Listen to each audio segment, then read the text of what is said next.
a mind that needs to first of all be rebranded. Idris said he's going to be putting Nigerian labor, Nigeria content and materials first. If you say Nigeria first and it is just us down here that, are pushing that agenda, it's going to be a big struggle. Do you think Nigerian firms, Nigerian organizations should start looking at getting their staff involved in this market or buying to keep for their staff? Within this side, let's also learn citizen diplomacy. See something. This is SOUQ Business Landscape.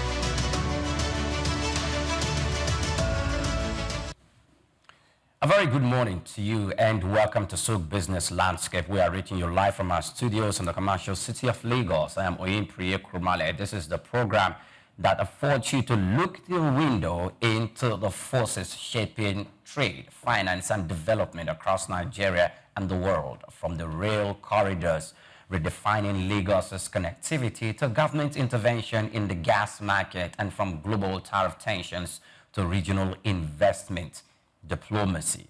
Today, we explore how policy, innovation, and power converge to drive economic transformation. I am Oyinpriye Krumale, and on the program today, we break down the stories behind the headlines, connecting the dots between business ambition, government regulation, and global market realities shaping our collective future. Welcome once again to the program. I am doing this with a lady in red this morning. Hello, Swift. Hello, Priya. Good morning. First of all, I like your suit. I like your tie. I like your glasses. I literally like everything about you. Are you having dinner with the governor after we're done? This is what you say all the time. No, just look. I'll be having and at the end of the day, you don't go for any dinner. Strategically positioning yourself in some places, but let me not reveal too much so that, at least till it's officially announced. Let's look up. Good morning, Nigeria. Good morning, Lagos. Good morning, Africa. Welcome, of course, to SOUQ Business Landscape. And this is where we talk about issues that affect us politically, physically, mentally, and psychologically. We also need you to be part of the show because it's interactive so that we can impute knowledge. My name is Swift Aderito. Get ready to be blown away. Great. And most especially in business, economy, and development. And we have someone who is not new to you, who you see most of the time when we speak and we have conversations on this program. He finds, he actually joins us virtually, is Ayannuga Olugbenga Paul. Good morning to you, Benga. Welcome to the program. Good morning to you. Thank you for having me on the show. And good morning, Swift. Good morning, Benga. I hope you had a fantastic night. He looks well rested. I'm sure he did. Okay, now let's intimate ourselves with what we will be talking about today. We have 8 stories to chew on, if the time affords us that luxury. First of all, we will bring you stories about Lagos State, the state that is set to begin construction of the Green Line Rail, a $3 billion infrastructure projecting link Marina to Lekki, extending the state's rail network beyond the Blue and the Red Line. It's a critical part of Lagos's strategic transport master plan. And secondly, we will take you to oil and gas, where the Minister of State for Petroleum Resources, and most especially in gas, is cracking down on LPG scarcity and price manipulation. Distributors are accused of hoarding and creating artificial scarcity, while Dangote's refinery and government agencies demand accountability. And away from them, we'll now go to Dangote himself, who is in the story today. He has reacted to allegations that his refinery and related ventures created monopolies in Nigeria's oil and manufacturing space. He argues that such narratives deter investors and threaten Nigeria's industrial progress. We move away from that and we move straight to the Upstream Regulatory Commission, where there are claims that local refineries turned down 11 crude oil cargoes recently, contradicting their repeated claims or complaints of inadequate supply for local processing. And then we go to aviation. Nigeria's aviation regulator, the NCAA, wants that local airlines should stop violating passengers' rights by extending refund timelines for cancelled or unused tickets beyond the legally permitted 14 days. And then we move to our sixth story, which is on farming and livestock, as farmers suffering recurrent attacks from bandits and cattle rustlers are calling on the federal government to allow them to carry firearms for self-defense, citing deteriorating rural security. And next we'll look at President Donald Trump, who has imposed sweeping new tariffs between 10% and 41% on 69 trading partners, escalating trade tensions globally. The policy revised protectionism under the reciprocal tariff framework. And finally, we hope to also look at the trade between the United States and South Korea, and both countries are discussing a bilateral foreign exchange swap line to cushion Seoul's currency from volatility tied to a major U.S. investment deal. The swap would provide liquidity and stability, according to reports. These are the stories we want to thrash today. But before we begin breaking tables, let's go for a break. We're back in a moment. Just stay with us. Take Nigeria because it's the mind that needs to first of all be rebranded. Idris said he's going to be putting Nigerian labor, Nigeria content and materials first. If you say Nigeria first and it is just us down here that, you know, are pushing that agenda, it's going to be a big struggle.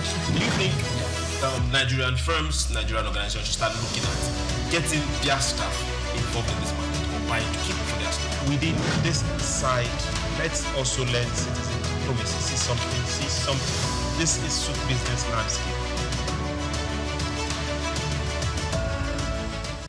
Welcome back. Many thanks for joining us on our program. Now, let's begin. The Lagos State government has announced that construction of $3 billion Green Line Rail project connecting Marina to Lekki Corridor will begin in December 2025. The disclosure was made by the Lagos State Commissioner for Transportation, Oluwaseun Osiemi, in a statement posted on his official X account of the Lagos State government.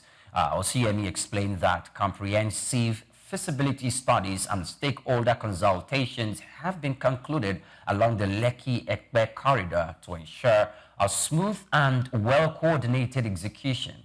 He said the Green Line is a part of the state's broader transport master plan aimed at easing congestion, improving mobility, and supporting economic activities in Lagos, a rapidly expanding urban district. The commissioner added that the project will complement the existing Blue and Red Line system, creating a more connected and efficient transport network across the city. When completed, the Green Line is expected to offer residents a fast, affordable, and eco-friendly means of commuting across major economic hubs.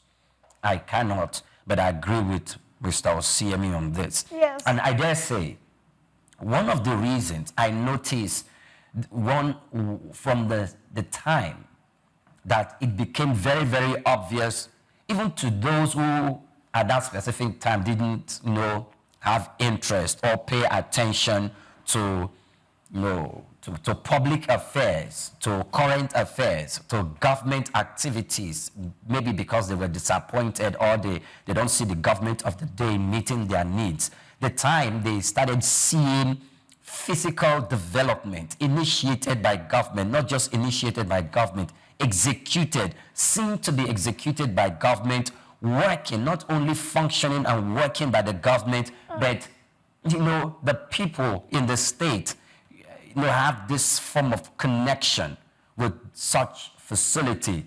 You see that in Lagos State. And we can take you back to when Babatunde Raji Fashola was the governor of Lagos and how his presence was felt everywhere by virtue of the infrastructure development, most especially expanding the road networks, building the road. The Ikorodu road was almost an eyesore. And he came in, he expanded the road to the extent that when trailers from the Apapa port, because they could not, have access to go to pick up their packages, to pick up their consignment, and by through logistic means move them to other parts of the country. We see the trailer queue got to Alaka, even to Stadium. and almost at SOUQ Business. But because that administration had expanded the road, we could see the trailers parked at one side of the road, and we could still have free vehicular movement to and fro. In spite of that, in some states, that will be a completely grinding the transportation in that axis. One of the reasons, again, why you see startups, businesses, organizations want to make sure that they have a branch, they have a place, if not the headquarters in Lagos, is because they've not only seen the administration putting efforts to make sure that transportation within the state is something that is achievable, but it's also achievable in time. Even though they've not got to the El Dorado, but we could see visible work ongoing. Now, a green line is coming. Swift. Okay, yesterday I was coming from Lekki, I was in a bus, and so when I was coming down here, I told the driver train station, and there was a young lady sitting behind me. We had picked her up from the water side. The water, apparently she used the boat from Ikorodu down to this place at, I've forgotten the roundabout, near this military barracks. And so when I said train station, she quickly tapped me. She said, sorry ma, when do the trains stop moving? I don't take the trains, but there's someone in this office that takes the trains, and I know that the train stopped moving by 9.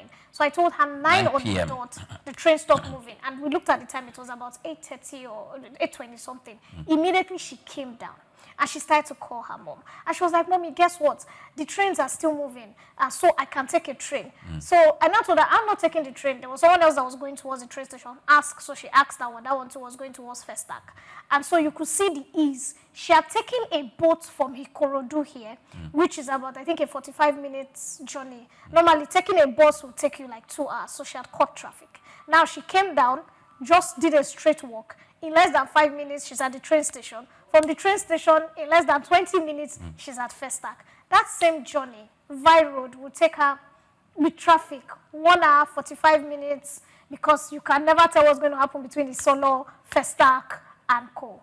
Why is this important? All through Lagos, we have always had road congestions, and there's nothing that can be done. There's a limitation of how the roads in Lagos can be expanded because of human activity, land, the expense of land. Anytime they're trying to expand the roads, people are crying, people are complaining, because it looks like the space in Lagos is not even enough for us. And so you're now trying to tear down buildings to expand the roads. And so in other times, there was a time in Lagos that you had the even and where Mondays you drive, if you have an even number, you drive that car out. That's the only cars allowed to be driven. If on Tuesdays you drive odd numbers, all this will have been done all over Lagos to limit traffic. Now, the Lagos State government is realizing that for a commercial city, you have to have trains, waterways moving, airways moving, and the trains are the cheapest, most reliable and classy. Like the BRT, people that are in the middle class, even the high class, they feel safe there. They feel like, okay, it's not local because of the sitting space. So you don't have to sit beside somebody and your dress starts to smell throughout the day. Sometimes you're in the bus system and somebody carrying tomatoes. I'm not insulting tomato people, please.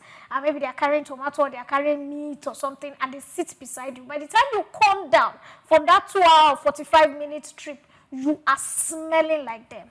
Why am I doing all this? These train lines is a miracle people on the island have been waiting for. And we're not just looking at Lekki, we're looking at Ikorodu, which seems to have a large number of population. So like somebody like you now, you have been thinking of how to move from Ikorodu down to Marina, you're already pricing houses. Imagine if within 6 months or a year, this is completed within 6 months. It means you just need to take one train from Ikorodu. In 45 minutes, you'll be at the office. And the trains are so good. The timing is the timing. Fast, reliable, spacious. It's a miracle. It is good. And I also hope that other states would, imitate we're coming to what Lagos should do. But this is well thought out. Then the fact that the federal government, it's not just Lagos State now doing it. The federal government has agreed to partner with funding.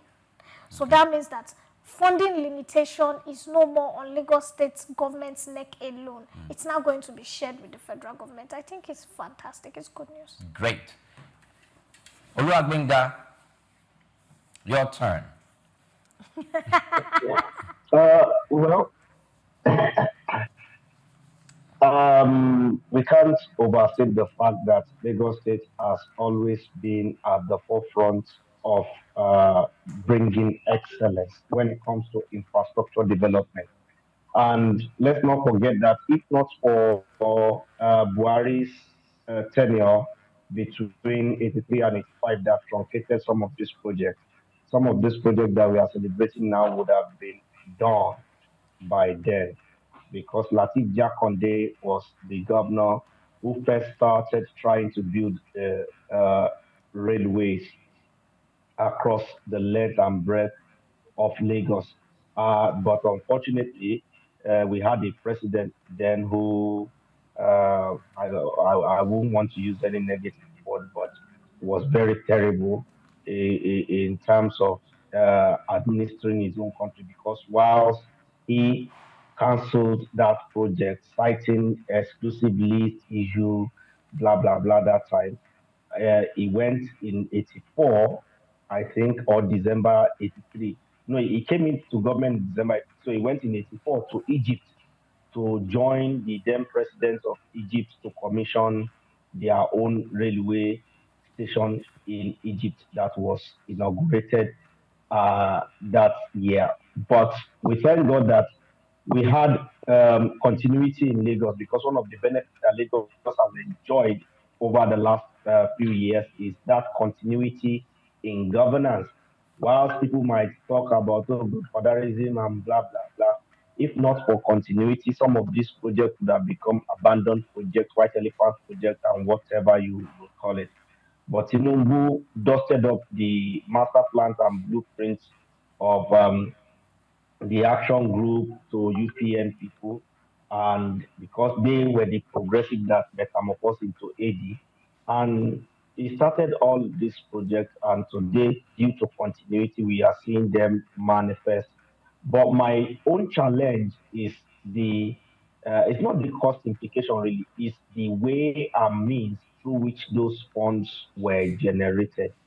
I've Okay. always been of the opinion that the state government should, instead of going to China to go and borrow money, should look inward and ask its own people to buy shares into this uh, project. So, for example, they said they are going to use $3 billion to construct this project. If you raise an IPO, I'm sure that it will be oversubscribed beyond $3 billion. And with that IPO, it means that you and I will have shares in that railway project. And because we have shares in that railway project, God forbid anything like the October 2020 incident, the NSAS incident. God forbid anything like that should happen in the future. Because you and I are shareholders in that project, we will protect it with all that we've got because now it is not just a government property, it is my property, it is your property. Especially when you know that maybe every year you are getting certain dividend from the proceed and profit you make from running that railway. In fact, you'll be ginger to even do free adverts for them to, I mean, for people to use the train rather than use the road. Why? Because you know that the more money they make, the more your dividend at the end of the day. I remember last week I was broke. I had no money, only to check my one of my bank accounts that I hardly use and see that one of the banks whose share I bought in 2006 has sent my dividend. And, I was able to go and do Oble because I wasn't expecting the money. And so you What can Obley? imagine if that happens with railway system. Now, that will save us from all these loan repayment terms. It will save us from the overbearing impact of these Chinese because the Chinese will not allow you to, when you borrow money from China, they are not actually giving you cash. They will bring their workers, they will bring their experts. You understand? So, all the major good jobs when it comes to the construction of the railway is going to the Chinese. And if those good jobs are going to the Chinese, how do Nigerian engineers grow to become better experts in railway construction? Because with the railway construction that we have been doing thus far, if Nigerians have been handling it or been understudying the Chinese, which the Chinese will not allow, because they will bring all their experts, even to their cook, to everything, they will bring it from China. And I'm saying this because I know I've seen them close up and personal, they will bring everything from China. And so at the end of the day, what is the economic benefit for the average Lagosian or Nigerian at the construction level? Yes, the benefits when it is finished, like Sweeter said, it will cut your travel time, it will save you cost, it will make you, more relaxed and productive, and all the rest. Those are when they finish the construction. But even at that, because we are paying a huge amount back as loan repayment, then you count the cost and you say it's worth it, but we could do it better using other approach. But I believe that if they allow people to subscribe, we will not, for example, I think it was Tope Pasua then before he came into the government and started working with the government. He was the one that leaked the information of how in a particular year, I think 2017, thereabout, the railway CCRCC, that's the railway arm of the Chinese government, they declared that they spent X amount of money for building a particular railway in Nigeria in their own account in China. But in Nigerian own government account of the particular area concerned, the amount declared as the cost is like ×3 or ×4 of what the Chinese company declare in their own country. So it shows that maybe because of all this inflation of projects to get kickbacks, that's why they don't want to do public offers so that citizens and individuals can invest directly without them needing to go through the route of all this borrowing of money. That's what I feel. But on the long run, we must still give this to them because this is just one, I think this is the third phase, if completed, out of about 5 phases, because we still have the yellow line. They've done the blue and red line, and this is the green line. So we have the yellow line, we have purple line. There is another one that is still going to connect Ikorodu via Agric to Mowe Axis and like that. So it's a good one. We must give kudos to the Lagos government. I just feel that in the future, we can allow people to own that individual. So it won't be one individual, it will be thousands and thousands of Lagosians who are buying shares. For me, I can even restrict it and say Lagos Indigen only, so that it will be Lagos for Lagos, whatever you want to say, and they will still raise the money, Okay, thank you so much. Benga, you've painted a very, very great perspective that I think we should take into consideration. Actually, I was also thinking along that line. It would be better for the government to have set up a bond to that effect. But I won't say for Lagosians alone or Lagos indigents. I would say probably if it's going to be limited for those whose names are captured, maybe in LASRA, those, though they are not Lagos indigents, but they've been consistently and continually residing in Lagos for the past 10 years, for the past 20 years, for the past 30 years, and to an extent they might even start claiming to be Lagosians themselves. But Paul, let's take this conversation to another level. Lagos is chasing an infrastructure-driven economy. And if you look at it very closely, it is very, very rare among the 36 states in the Federal Republic of Nigeria. Having a conversation outside the studio, I have heard statements that Lagos State is 50 years far, economically, infrastructure-wise, above almost all states in the country. And I begin to look at it from a different perspective. Could this be the meaning why the economic activities in Lagos is unparalleled if we're to make comparisons with other states, whether from the northern part of the country and within the southern part of the country. And there's this question people like to ask: what is Lagos doing differently? We can see that it's clear, it's making the news all the time. Why aren't we having other states taking the same initiative for the economic benefit to create a very, very business-friendly atmosphere for the ease of doing business, so that potential investors or investors could look at some of the advantages that these states have and to come there to set up their business purposes? Well, one of the things you will look at is that Lagos State has always been a cosmopolitan state from a long time ago. And that cosmopolitan nature also helped them to afford certain things. One, unlike other states in the country where when some people lose, they want to crumble the government and make the government not work. You see that even the opposition parties in Lagos State are more keen about governance. So once they lose, they are not out there to sabotage the ruling party's efforts at making the state succeed. That is one. Then secondly is that look at the class of people who have been ruling Lagos since maybe 79 to now in the civilian regime. You will see that there are people who have accomplished in their various fields before becoming governors. When I mean accomplished, I'm not talking about accomplishments due to government patronage or contracts. I'm talking about people who maybe they were civil servants, maybe they were private technocrats, but they did well in their various fields. Babaja Konde was a very successful journalist who did well in his field as a journalist, and upon venturing into politics, all the experiences were carried over, and you can see the performance there.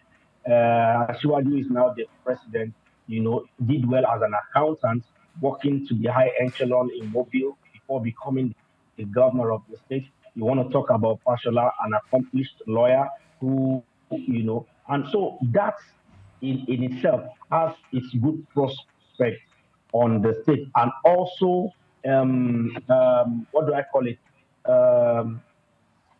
Open-mindedness. Like the Lagosians are very outgoing. There are things that local people or village people, it will look special to them, it will make them misbehave.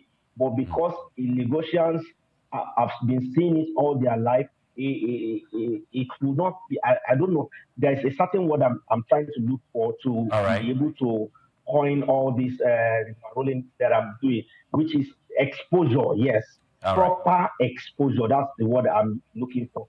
If you look at the level of exposure of people, and when we talk about exposure, it is not about academics alone. You understand? It is about seeing the world properly, well situated. There is a way it helps you carry yourself in governance, and I think that has helped Lagos a lot. And one thing that Lagos does, which Kaduna copied briefly during the time of El Rufai, is that every year, yes, they have economic summits. They call it a university, where they come and brainstorm with private technocrats, government officials to discuss the foreseeable future of the state, the business trajectory, the technology trajectory, the economic trajectory, and then find how Lagos State will be well situated by the time those things that we are expecting to come in the future will begin to make themselves manifest. And you see, if you are a Christian like me, you would have come across it in the Bible that the vision is yet for an appointed time. Though it tarries, wait for it, write it down, make it plain upon the paper so that you who see it can run with it. Now, because Lagos know that the vision, they always first situate the vision, They understand it is for an appointed time, and so they will prepare ahead of that appointed time because they are writing it down, making it plain on paper, so that whoever comes into governance, even after the people there who, better division have left, will be able to run with it. And that is what is lacking in most other states. And the reason why this is lacking in most other states is the issue of, parties, opposition party coming into power and then having grudges, holding grudges and cancelling the projects of their predecessor. Okay, let me give you a quick example before I round up. In 2011, when the government of Otunba Gbenga Daniel finished governance in Ogun State, that government had established OGROMA, a road maintenance and construction agency of the state, which was adjudged to be the best.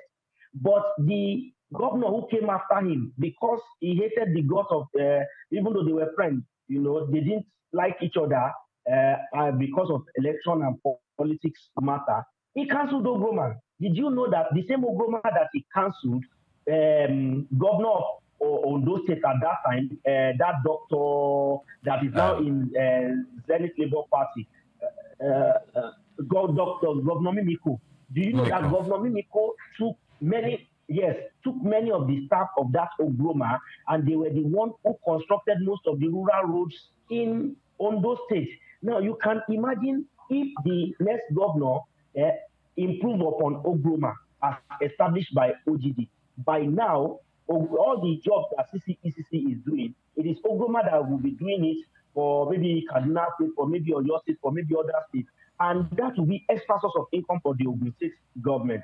But because there was no continuity and the people who came in now allowed hatred, I don't want to, hatred is too strong, but they allow bad belly politics to becloud their judgment, and therefore they were not able to continue. This, apart from OGROMA, the same thing with rural electrification. The government, OGD, bought 20 generators that will give 1 megawatt of electricity, which is 20 megawatts of electricity to be added into the grid in a distributed production, generation and distribution format for 20 local governments in the state. Those generators wasted away for 8 years in the government office in Okemoson. And that is the same thing you will see if you go to many of the other states across the federation. And that is why they cannot pick up speed like Lagos State is picking up speed and doing a lot of great things. Excellent analysis. Yes. Now, my question was, bordering around why we have other states not, taking Lagos's blueprint, and implementing it in their own state. And those state has done. Look at that. But we're looking at the whole scope of economic master plan that Lagos has, and how every leadership that comes into place, no matter the politicking, they've kept one thing in their mind, which means that the economic, business, and development aspect of Lagos must not be truncated, neither must it be, cut short by politicking or any other thing. He gave different instances from leadership and policy consistency and all of that. What's your? So it's actually very simple. It's general knowledge.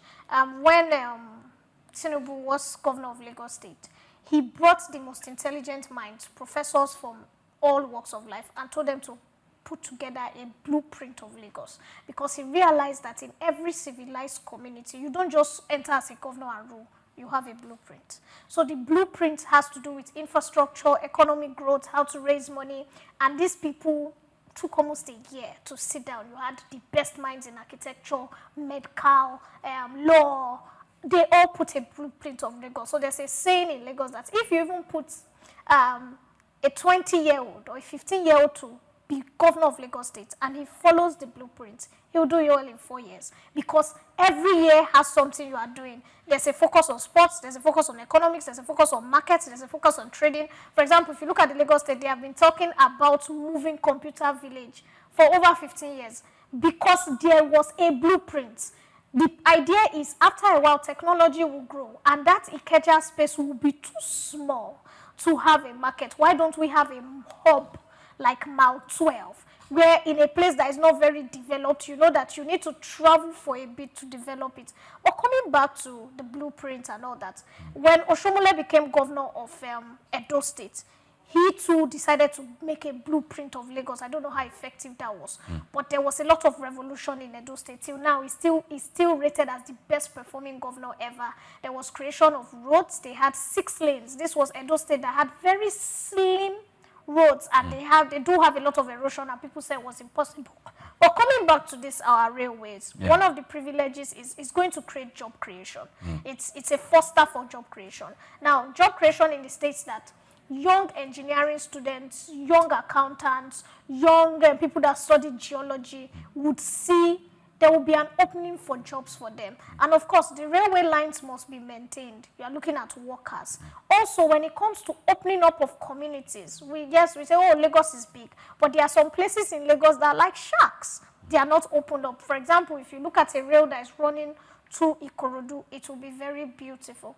Another reason why I disagree with Benga a bit when he was talking about us having private partnership with bonds and all that and people, it is important for now, the way the Nigerian market is, that when he comes to rail, the Lagos state government needs to hold it. We have seen that transportation is in the hands of a lot of individuals, and this has caused a lot of problem. Rain falls, transport that is 800 naira, goes to 1,500, goes to 2,000. You're at the bus stop for 3 hours, 4 hours, it's getting dark. You're afraid what will happen to me. You don't have a choice but to bring out money and pay. The only system that is consistent is the BRT. The BRT, you know that if it's 500 naira from here to Obalende, if you like, let there be sun, let there be rain, let there be erosion. If we get into a BRT, it is still 500. And that's what we need from the train. Because once private partnership starts to come sometimes, as much as, oh, it's good, sometimes they start to push for certain things. Now, I like the China partnership because it means that we will see standards. We would see world-class standards, which is important because sometimes people from this side of the world, and we easily get, why don't you just push it to that corner? But because of integrity from their part in China, they wouldn't want to create something that is not good. They have been building rails all over Africa, and there is no information, I stand to be corrected, that is saying they have built substandard rails because they are trying to prove a point that if China partners with you, we give you the best. We give you something that can compete with what is in Europe or what's even in China. And so I like the idea. Now, what are the disadvantages? The cost is actually very expensive. Secondly, because it's a federal government project, this is my scare. Will there be a limitation of time? I didn't see a timing to it. Like, I love our Minister of Works, Mai. Mai always says, this road, we are looking at 1 year to 6 months because, like, we know the Nigerian factor. How do we combat it? So, as much as I like the idea of this new blue rail, red rail, what is the time limitation to the purple rail? Okay. That's where my fear is. Okay. And I would really hope that Lagos State government goes back to and puts a time limitation so that we are not looking at it starting and in the next 3 years it's just there. People are wasting time, funds are going. Because of course it's going to come with a lot of its own backlog of causing traffic because you're going to have to create a new rail. You are going to have to take into people's houses, people's businesses may get destroyed because you are creating a rail. So if there's a timing, we know that in 6 months, this is working. We know people are going to suffer for 6 months, but in 6 months' time, there will be a delivery. So that's my only fear on this project. Okay, so I think it's time for us to run to the next story because of our time. We move to our next story, and that's in oil and gas, petroleum resources. The Minister of State for Petroleum Resources, Gas, Ekpiripe Eko, has intervened in the ongoing scarcity of liquefied petroleum gas, commonly known as cooking gas, vowing to sanction marketers found hoarding or exploiting consumers. Eko assured Nigerians that the government is committed to restoring stability in the gas market and protecting citizens from unfair pricing practices. His intervention follows widespread complaints from retailers about sharp differences between prices offered by the Dangote refinery and those charged by off-takers before the product reaches consumers. This disparity has reportedly contributed to the rising cost of cooking gas across the country. It will be recalled that Africa's richest man, Aliko Dangote, had previously threatened to distribute cooking gas directly if distributors fail to cooperate in reducing prices. The minister's warning signals the government's readiness to act against market manipulation and ensure affordable access to essential energy resources across the country. Okay, now myself, Chooks, John Rogers Chooks, and Olumide Shokoya, we had a very extensive conversation yesterday about gas, LPG, and CNG. Of course, it affects all of us. And for the cooking gas, I know we heard stories about just 3,000 gas plants across the country, and that's not quite good. The service 200 million people. If we expect Nigerians to transition from using charcoal, from using kerosene, and from using other substances that are contrary to climate regulation in the interim, if they are going to move from that to using gas, and gas is not, affordable for the people at the ebb of society, it's going to contradict the government's plan or even the master plan that has been prepared for 2065 by the former administration. We also looked at the LPG, how it was stated that we just have 50 or 54 plants or centers for the conversion across the country. That's not very good, but it's a great thing because we know that while we were talking about that yesterday, we equally had to mention that some people, take advantage of the price. If there is any increase or just anything, or probably they go into ordering for the purpose of making the increase. I remember Olumide said he bought his 12 kg for about, 12,000 naira, and a little bit above 12,000 naira, but less than 13,000 naira. And Chooks was saying he bought his own 12 kg, he refilled his 12 kg for about 17,000 naira and more. So that means there are people, I've not been surprised if some other people come say that they bought theirs for about 20,000 naira and more. And this is not because that's the main price. So, Benga, the question is, economic-wise, and with regards to what we are talking about now, is it solely the price that was determined by market forces that seem to be the problem we are having, or it's the price that is also determined by other investors or other marketers who do not put their fellow Nigerians into consideration, and they see every opportunity as a way to exploit other Nigerians? There is a particular company that I wouldn't want to mention their name. That company has a very large LPG and what is the cooking gas plants in Nigeria. One in Lagos, one I think in Calabar, one I think in Delta. And they are largest. They bring in a shipload of gas into the country. I mean, I don't know the metric tonnage that they use in measuring those shiploads. But when you talk about the largest, they really are among the largest. But unfortunately, the owner is one of the most unpatriotic Nigerians that I've ever seen. And that is why I don't want to mention him, because I know that he has the financial muscle to sue me to the ground, if I should make the mistake of mentioning it. But one thing I've observed about his business model is that he seems to have access to subsidy from government during the time of subsidy, but he is also among the first who will inflate price despite having collected subsidy from government once there is any issue, like maybe that strike that led to the increment of gas price. And he will be among the first to inflate price, even when small scale gas holders are not inflating price. And when we now have Dangote breaking their monopoly and breaking their back, they are still finding ways to sabotage the government. And these are people who clearly are benefited. Some are still even benefiting from government patronage in one way or the other that is allowing their business to make a killing. You see them. That's why most of the time when I see him, giving motivational speech in churches, in whatever, I just shake my head because these are people who are so unpatriotic that I believe that if they should die, the devil will not even want to take them. The devil will say they should go and take their own kerosene and form their own hair because the devil will be afraid that they will take over hell from him.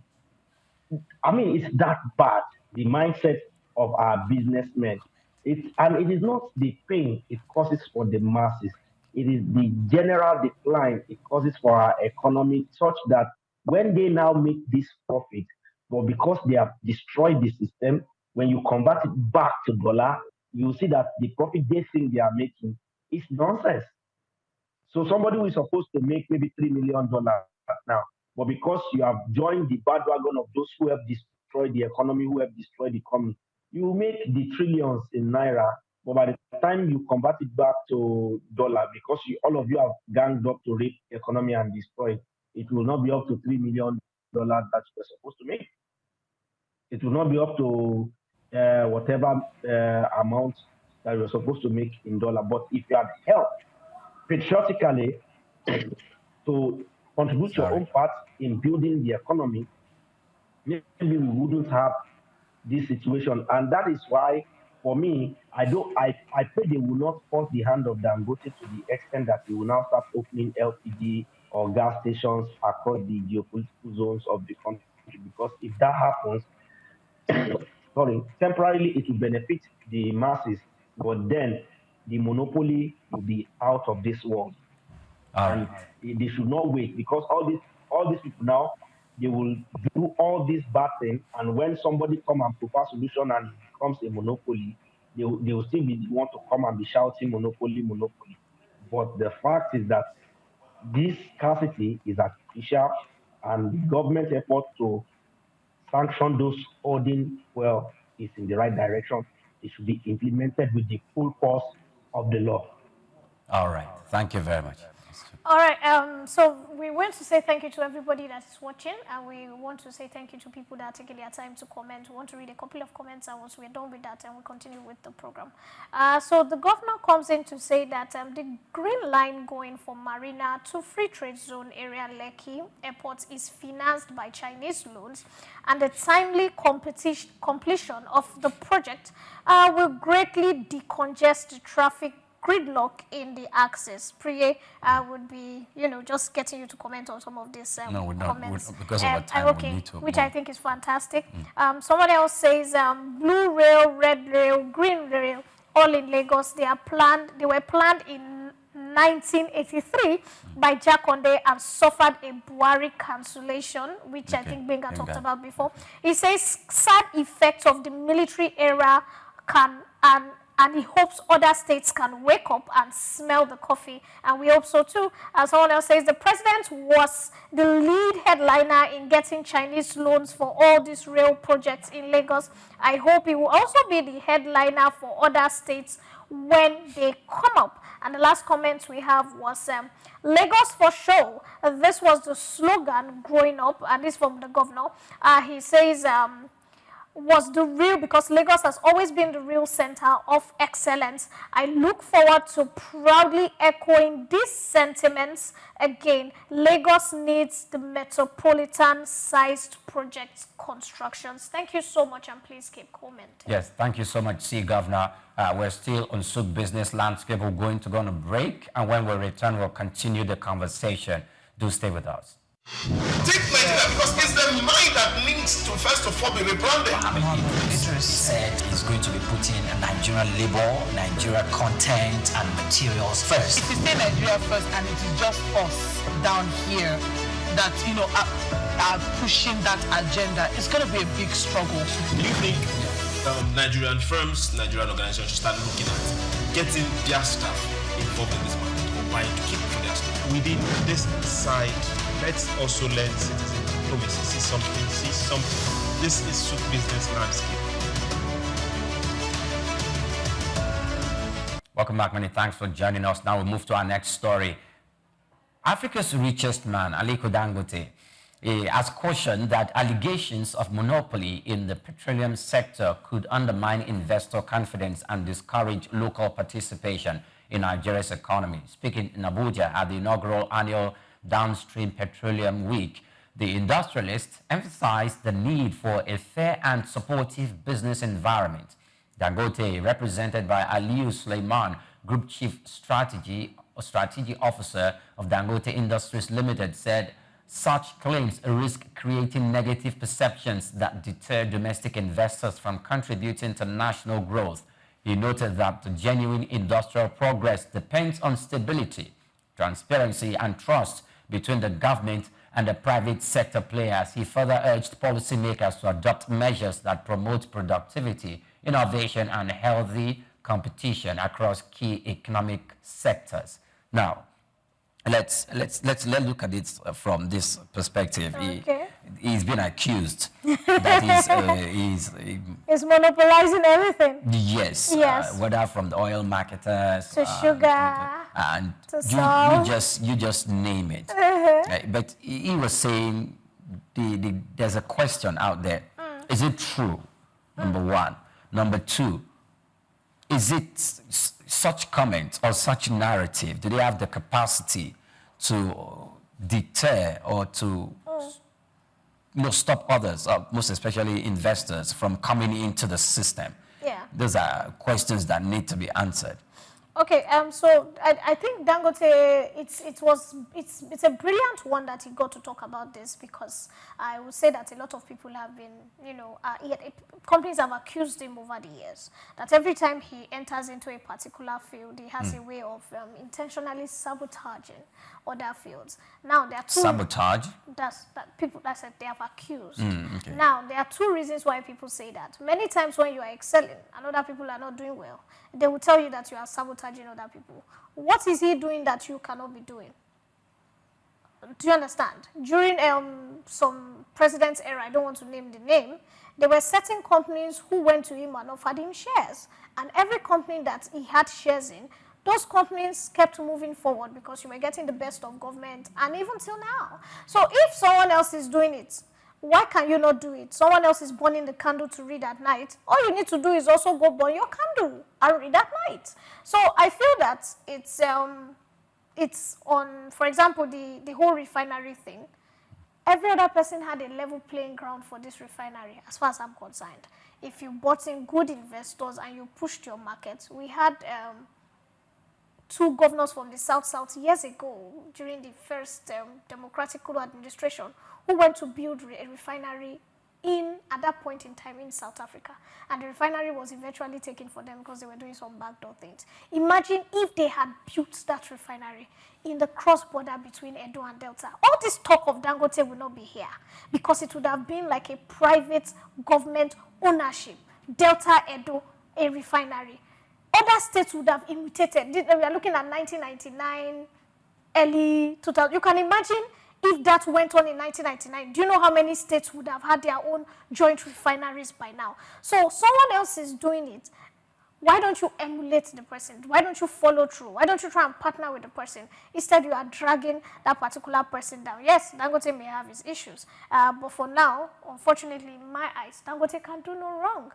Because he has indirectly helped the people. This gas we are talking about, that federal government can now sit and say they are going to clamp down on marketers increasing the gas. If not for Dangote Refinery, who has a very open door policy of stating what he's giving to retailers and shareholders and other gas companies, and stating a specific price that you would have made profit, but this is the price range you should not sell beyond. We wouldn't have had this. We would have had scarcity of gas from the Nupeng strike. Would have had scarcity of petroleum products. It is because of Dangote till now we are not having scarcity. So if the monopoly is causing us not to have scarcity of fuel, scarcity of gas is going to be limited, please let him monopolize. Let him take over Nigeria. It's fine. No, I'm sorry. People who have done it before. No, now, what have they done with it? I'm sorry. We can't say that for him to take over I'm sorry. Nigeria Like Pinky and the Brain. And all of that. Ayannuga Olugbenga, your perspective, please. Well, I just first and foremost, it is good that he is saying that we should not push that narrative because in life, perception is everything.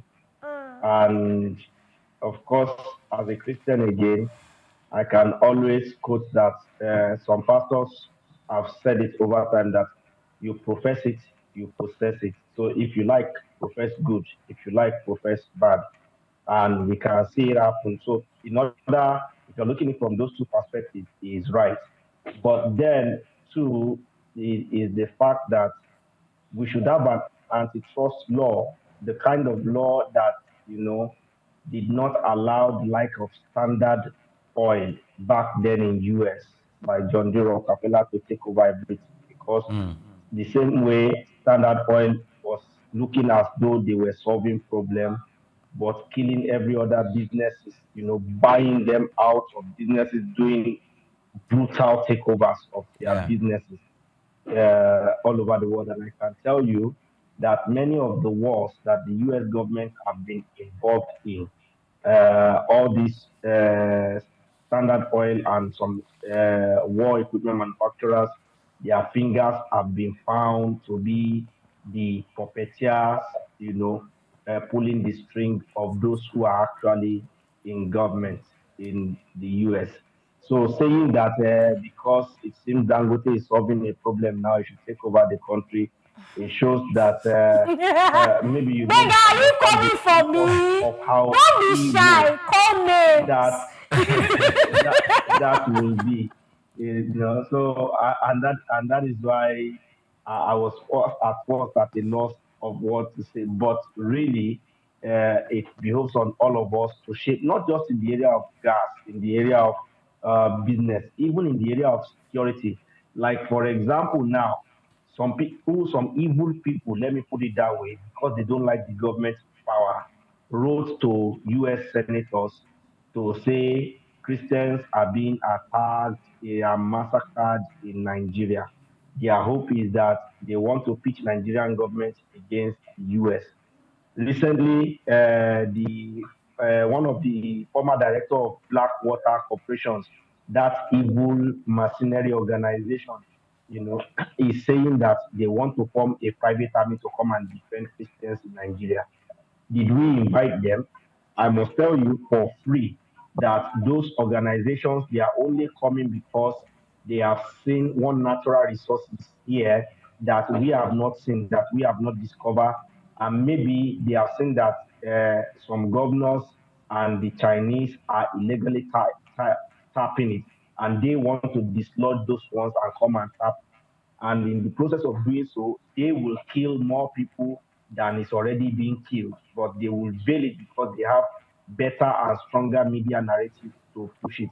And that is why we as a nation must be careful of what narrative we push out there so that we don't invite evil into our country. And that is why I agree with Dangote on the narratives we push so that we don't drive away investors, but at the same time, let him also show fairness in allowing level playing field. Earlier on, when Swift was talking about other people had opportunity to do refineries, that the governor that he alleged did refinery outside the country. I will tell you for free, back then, even up till now to a large extent, if you are from the south, middle belt to southern Nigeria, and you want to do some of these businesses, you will be frustrated out by the government. I will tell you that one for free. That you will be frustrated out. Ibeto has tried it. Atedo Peter side has tried it. I can name other people, as I remember, that have tried it to establish refinery even before Dangote came in. They were frustrated out of the business by the government. They will do it so surreptitiously that even when they come out and say government is frustrating me, you won't believe it. But that is what happens because what it seems in this country is that there are some people who are more Nigerians than others. And it has been shown clearly over time that Northerners are more Nigerians than we Southerners. So don't say, oh, they all had chances, they didn't take it. People had chances, they took it, they were frustrated out by the government. When the Dangote cement wahala started, all the other cement manufacturers from southern Nigeria were almost run out of business. The only person who was able to withstand Dangote and stood toe to toe with him is Bua Cement, Rabiu Samad, because he's also a fellow Kano man, a fellow Northerner. So there is no privilege in terms of class, caste, or religion that Dangote have that he does not have. But did you hear of Ibeto Cement? Where is Benue Niger Cement today? Where is I can mention some others. Where are they today? But it is only the guy from the north who was able to withstand. So let's not push the narrative that some people tried and they did not, or they were not given opportunity.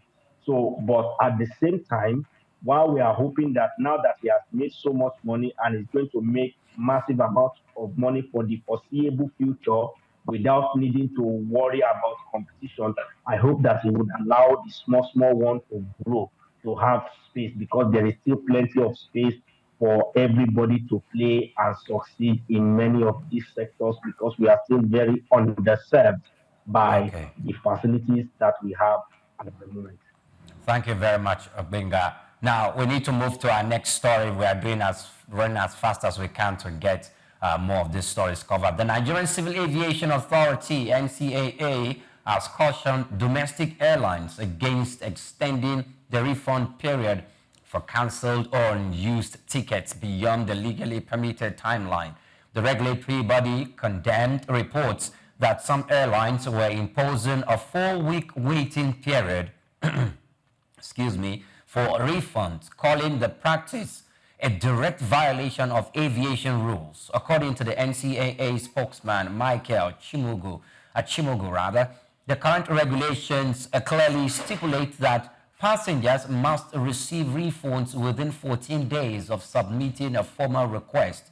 He stressed that the refund policy outlined in Part 19 of the NCAA Regulations 2023 is explicit and binding on all operations. Achimogu reiterated that the NCAA will not tolerate arbitrary practices that undermine passengers' rights. He urged airlines to comply strictly with refund regulations or face appropriate sanctions. Now, that's the story. Mr. Olugbenga Swift, there have been times when passengers complain to me personally. In fact, I can tell you some of the big names in the aviation industry that they've mentioned, that I'm going to Abuja, I'm going to Port Harcourt. These people, they are just big outside. They have a very good PR, but you know what? They are falling short of this standard. Customer service is Their zero. customer service is so poor that when they fly, you book a flight, the date and all of that, they move the time to 3 hours ahead. They just send you an email, and that's all. And they can move it like 3 times. You're supposed to have a meeting for 7 a.m. You're booked for a flight to Abuja, and 7 a.m. they're sending you a mail on Saturday night that it's not possible. Your flight is now going to be for 10 a.m.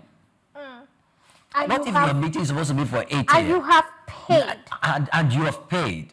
And the refund is not forthcoming until some of them only respond when they are being threatened. That I'm going to take you to social media. I'm going to take you to... They respond when you have already gone to social media. You've probably had to pay influencers who have over 1,000, 2,000 eyeballs to now talk about it. So you have spent similar with what the refund is supposed to be before they answer you.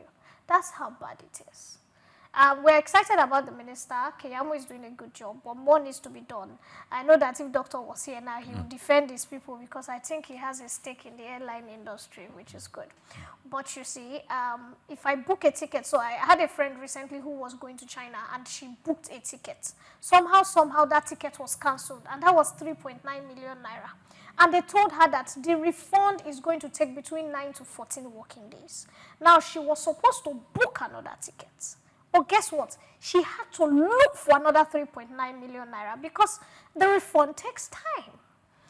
Now, imagine if she did not have 3.9 again and she's traveling for a conference. What's she going to do? She'll have to go to one loan shark that will give her 15% or 20%. Yes, because you don't want to lose your visa.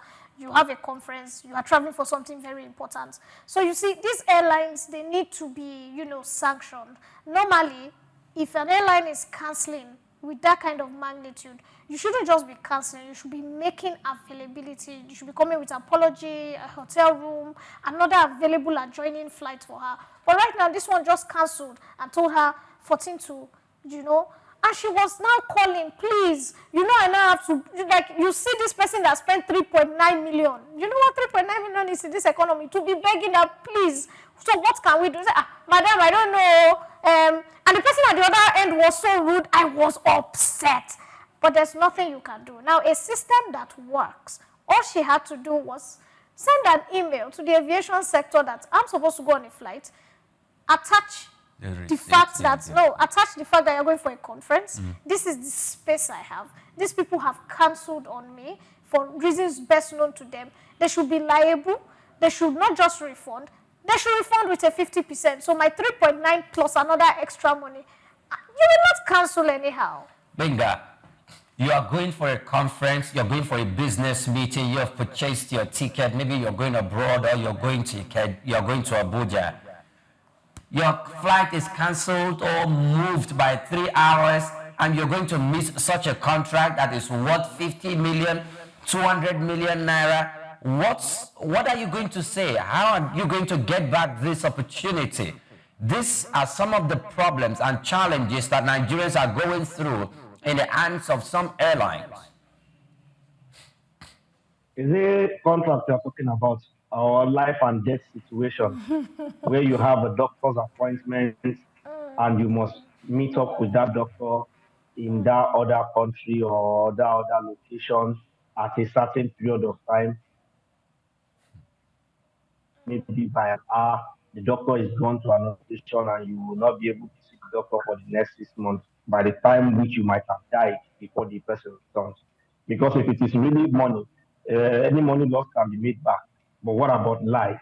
And we have seen that happen far too many times.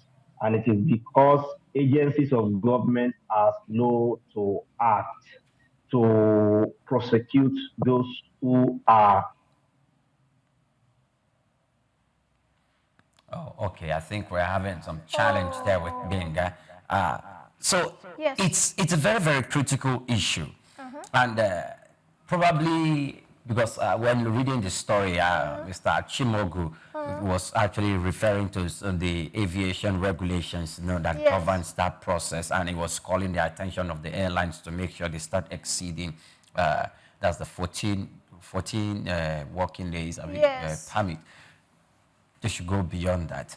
But it should be more, because the gravity, the magnitude of your appointment, is it put into consideration by the airline that was supposed to provide you this service? Do you know what? What if life are going to be lost according to Benga? You know why I'm laughing? So you see, when you now, the Nigerian factor is so beautiful that when you are now having this conversation outside, guess what somebody will say? You already know the Nigerian system. You book 2 days before. That is what somebody will say, because the fact that being disappointed by an airline you have already paid, you have booked in advance for, comes, it's no more a big deal. It's like, oh, that's normal. Okay, I think Benga is back. Please. Yes. I've seen people who have booked 2 days before, and they will tell them weather is bad today. And they think, oh, I still have 2 days ahead, so let's keep calm. By tomorrow, the weather will clear. And then tomorrow again, they will say whether it's still bad or engine is bad or something. And that 2 days will expire and they will still not meet up. I have seen that situation before in this country. So it is not a matter of even if you like book 10 days before. It is a matter of the fact that these airliners get away with it. Even our local airliners own is still small compared to the way the maltreatment that the Yes. foreign airliners do to our people when you travel outside the country. Say, for example, when you are traveling and the airline has a stopover in their country of origin, did you Yeah. know that most of the time they will give those whites or maybe people from America and Europe, they will give them accommodation. Yes. Uh, Oh my God. Oh, And Benga. this is so critical. Yes, a lot of Because- Nigerians have complained about that. So you stop, for example, you stop in Dubai, you're going to A lot of people you're have going to the complained to me US, about this and hotel you need to stop in accommodation thing. Dubai. You will sit in the airport for those Yes. 4-6 hours, only for you to find out that somebody that sat on the same flight with you, because they have red passport, the airline offered them hotel room. In fact, sometimes there was a friend of mine that said that they were delayed for almost 45 minutes because a white person, in quote, or somebody from their country did not wake up in time or did not make it out of the hotel room they gave them, which is just behind the airport. And they were sitting on a bench or a chair at that same airport for hours. And that was when they realized that it was their right to be given a hotel room since they Yes. were going to wait for 6 hours. Yeah. So, like Benga said, even the international own, local own is a bit this small mara. International own is Yes. critical. What critical? Benga is back. Yes, Benga. Hello, Benga. Can you hear us? Please kindly unmute. Yes, so that we can continue with your line of thoughts. Yes. Yes.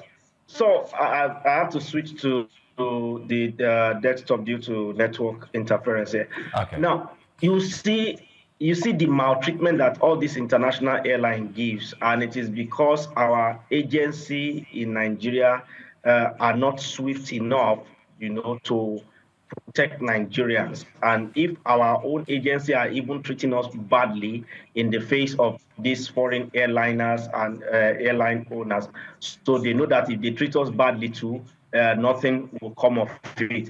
And that is why I give kudos to this current minister for making sure that he clears the drain one by one in some of this area.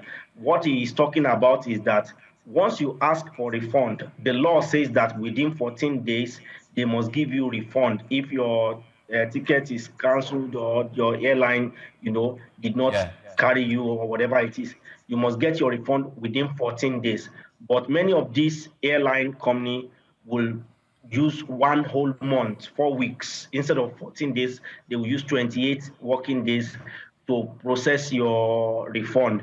And it's a delay tactic to make you grow weary and maybe forgo it in some cases. Because some people will just be like, why am I troubling myself? Is it not just 250,000? And then they will forgo it. So that is what this minister is fighting against, that the law says you must process and pay people back within 14 days. All this arbitrariness must stop. And once they are done with the local airliner, they should face the foreign airliners too. Because many a times, foreign airliners have misplaced people's bag. They have even mixed up people's bags such that it has put some people in problem. There are some people who might have been in jail for carrying substances that they did not carry, which is the fault of the airline organization in some cases. So the minister is trying to drain the swamp one after the other, and we must give him kudos for a job well done in that area. Okay, thank you. I think it's quite short for us to, because I have something else I wanted to say about this story, but we needed to look to this particular story in livestock and farming before we go, and we need to do that in the next 5 minutes. Livestock farmers have appealed to the federal government to grant them licenses to carry firearms for self-defense as attacks by bandits, cattle rustlers, and armed gangs continue to escalate across rural communities. The farmers said they have become prime targets in remote grazing areas and that carrying weapons has become a matter of survival, given the inability of security agencies to effectively curb violent incursions threatening lives and livelihoods. Benga, these requests by farmers, this is not the first time we're hearing this. In fact, one Nigerian national security advisor, I think it should be Magashi, during the last administration, made some flippant statement like Nigerians need to defend themselves. But when it came to limelight and people start talking, they were asking that question, that are they going to defend themselves with what? And if we've got to the extent where farmers who produce our foods that we shift from the rural communities after they've harvested it down to the urban areas to be sold in places like Lagos, Port Harcourt, in Kano, in Abuja, if their lives are threatened in their farms and economic activities are going to be stalled, they are making requests. What's your best possible advice to this? There is no special advice that I want to give to the government that have not been given. For everyone who knows me on all the media platforms that I've had opportunity to speak in the last 15 years, they will know that I've always been an advocate of self-defense for Nigerians, and that every Nigerian has a right to request for license and get a license to carry their own gun. That has always been my stance. And thank God, in the last 2-3 years, the DSS Director General has parroted that same thing, giving example of how 2 villages were able to push back armed bandits in Sokoto State and I think in Yobe State because they had means to defend themselves. This story you are talking about comes on the heel of attack of some small-scale cattle farmers in Obafemi Owode local government, which happens to be around my own area, you know, where their cattle were rustled by cattle rustlers, and because they did not have firearm to protect themselves, their properties were stolen in broad daylight. So for me, it is high time that the government, it's not just for farmer, it is for every Nigerian. There are set laws that says if you want gun license, you must go through this exercise and that exercise. If people are willing to go through all that exercise and they pass, then they should be able to carry gun. Having people carrying gun with license saves small lives. Just a moment, sorry. Benga, just a moment, just in 1 minute. The United States took the spot, but now they are regretting it. Trying to retract the Gun Law Act. They are regretting it. Do you think we will not be singing the same song if we do this? Let me quickly correct you. All the Scandinavian countries, Finland, Denmark, Norway, Sweden, Switzerland. Once you are 16 years old in many of these 5 countries that I've mentioned, you will officially be trained how to use a gun, and you will get license for your own gun at 16. And those 5 countries have the smallest firearm or school shooting or whatever cases, armed violence, the smallest in the world. Japan has the lowest, followed by these Scandinavian countries where people from age 16 are allowed to hold gun. When you are quoting society, stop using America as an example. Why can't we use America? Why can't we use America? Because Nigeria is not America. Where you grow up as a person, you are not a Yoruba person, so I can use you as an example. You are taught to greet your parents. I'm talking about your family, I'm not talking about location. You were taught to greet your parents properly. Even as old as you are, your father cannot talk and you say, "Daddy, shut up." Who born you? Tell me to my face, tell the viewers to their face that you can tell your father, say because you don't make money now, you don't become big boy, they've been watching you on TV, you can tell your daddy to shut up. Did anybody born you well to do that? So if you can't do that, why are you comparing yourself to America in a society where a child will be calling his father, John, shut up. John, you're saying nonsense. Then you were at your age, you are already a father too. Okay. But can you tell your daddy to So in other words, whatever reason? So in other words, what we are saying, so stop what we are saying comparing is Nigeria that with America. no, okay. So I wanted to get your points clearly. So you mean moral upbringing wise. You mean they didn't get it right in America and they got it in those Finland and those Scandinavia countries you're talking about? Is that a point you're trying to make? By the grace of God, go and check out all those countries. In fact, their lifestyle, their ways of life are like Nigerians. Finland, especially, you know, their history, their ancestry is of Viking origin. And Vikings are the worst of criminals. That's how they built their land. But because over time, they did their law and they became a society not of criminal again, even though their origin is from, you know, criminal past, but they are now one of the best society of cool, calm, collected, intelligent people in the world. Yet, at 16, because everybody in those countries are reserved army officers, everybody. So once you are 16 years old, you'll be taught how to hold a gun, how to shoot a gun properly, and you'll be given your own gun. All right. Don't take my word for it. All right. Okay, I'll so do that. very quickly, Yes, let's we do need this. to. I need to drop my analysis. I know. We have less than 2 minutes to go, and I want to just sign Benga off so that you can just do that as we go. Okay. Thank you so much, Benga, for your time with us this morning on the program. It's been a delight having this conversation with you. Thank you for having me. I'm sorry for taking it personal with you, but you know, it is what it is. It's okay. Thank you very much. Yes, Swift. All We're right. leaving. We just have 1 minute. So this I'm very anti the gun thing. I don't believe that a lot of Nigerians should own guns. Nigerians are amazing people and they seem to, but Africans, we have an oppression system. When you have something that is more than the other person, you seem to use it to oppress the person more.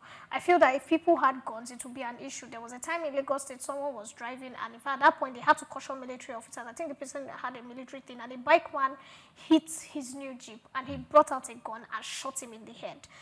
In the head? In the head, in the middle of the road. That Jeep was burned down. It was that year's Jeep. Okay. And it came down to the fact where they had to start saying stuff that people should not even be giving arms, because if you give a lot of people arms... We need to go now. I know. What I am insisting on is the federal government should make sure that there's no more open ranching.